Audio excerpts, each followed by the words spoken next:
What's up, you filthy geeks? We're back at it again. Another show, of course, about that marvelous Marvel show, and I have to be talking about Falcon and Winter Soldier. I'm going to be hitting you guys with a few spoilers and, of course, a few theories about where this show can be going down the line on this Let's Get Geek. So now, if you guys haven't watched the show, I would suggest you hop off and go catch the show and come back and see what we're going to be diving into.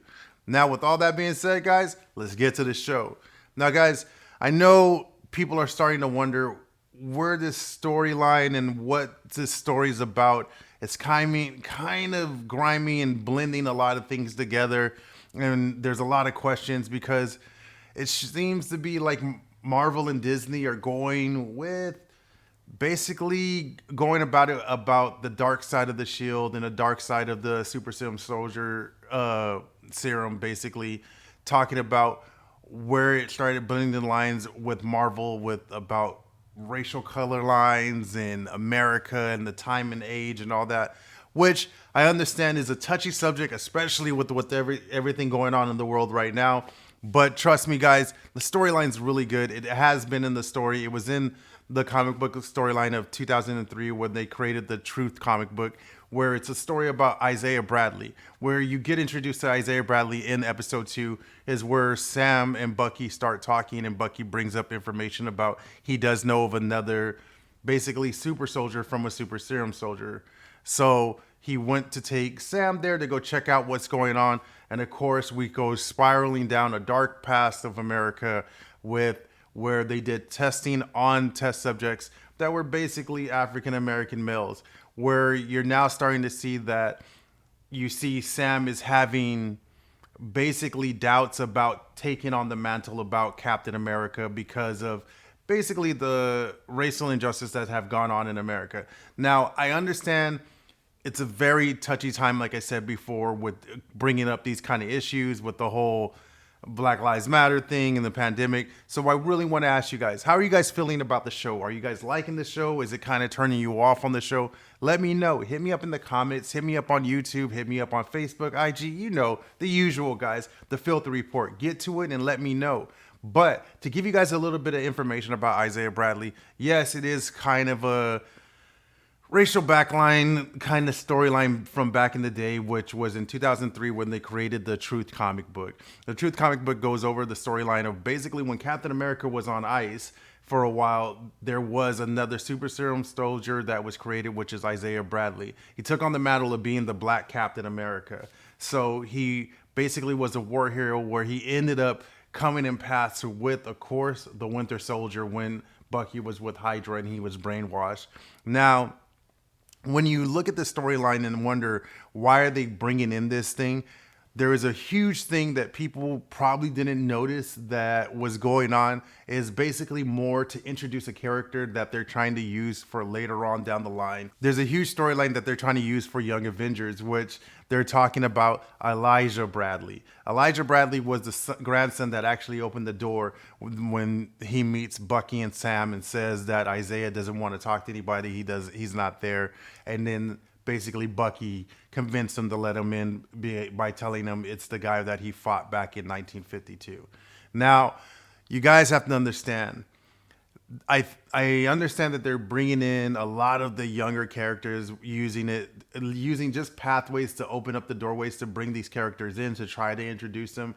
And only pretty much comic book geeks are gonna really know a lot about these different characters, like where they brought in the twins with WandaVision, where they're bringing in Elijah Bradley and also Monica Rambeau. There's a ton of different Avengers that come down later on the comic book lines, and Disney's is trying to set up for that streaming show that's going to be coming out later on, probably I would say in the next 2 years maybe.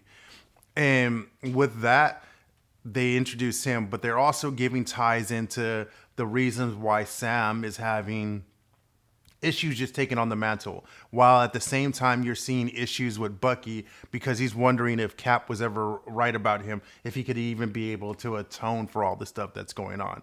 Now, it's a lot to take in and a lot to question and wonder, why are they telling this storyline? What is it? What is this all about? Where are they really going with this?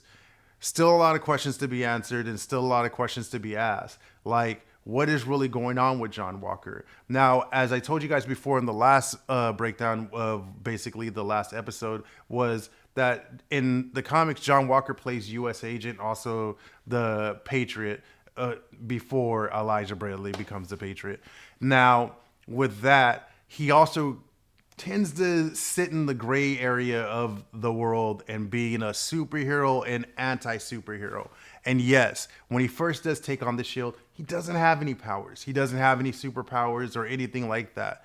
But there is a comic book line where, actually John Walker and his sidekick, Battlestar, end up getting superpowers by meeting the guy called the Power Broker. Now, hold that thought, because I'm starting to wonder, is that the storyline that they're actually going to start blending into here? Because I'm still wondering, where did the Flag Smashers, yep, the other villain with the handprint on the face mask, where did they come from? Because in the comics, Flag Smasher is actually one person who is literally living by the mantle of what the Flag Smashers are about and wanting to break down all barriers and have no issue of having any borders, where it's just one world, one superpower. Now, with that being said, there's a lot of mixture in there that kind of agrees with what Hydra wants to do. With that, of course, Bucky and them are going to need to find out what's going on with Hydra. So who's the person that they want to speak to the most? Guess we're going to have to go sit with, of course, Zemo. Now, with Zemo being introduced, there's a lot that can go down this line. With the blending lines of basically the same thing that Hydra wants, I'm wondering if the Flag Smashers and also Mr. John Walker himself and Battlestar end up teaming up together with the Flag Smashers, meeting the Power Broker and creating a one unit where they end up teaming up with, of course, the one and only Zemo. Now, as we know, Zemo isn't completely all down with what Hydra wants, but he does not believe in superheroes, and he wants to rid the world of the superheroes for losing his family. So, can't wait to see what's going to be happening in the next episode. Can't wait to see where they're going down with this and where the twists and turns. And to me, I have one question for you guys for this week. Do you guys think Zemo's still locked in the cell, or do you think Zemo's even there? Guess we're going to have to find out in this episode. So make sure you guys tune into the next episode that's going to be dropping this Friday, and let's find out where they're going to be going with this storyline. And like always, guys, if this is your first time here, go ahead and smash that subscribe button. And also, do me a favor, mash that like button so we can beat the YouTube algorithm and everybody can start getting geeked. And do me a favor, click the bell so you guys can find out when the next episode's dropping, and you can find out everything that's going on in the geek world. And like always, guys, if nobody loves you, I love you. I am Jason Filthy Jones, bringing you the dirtiest information with the cleanest style. Peace.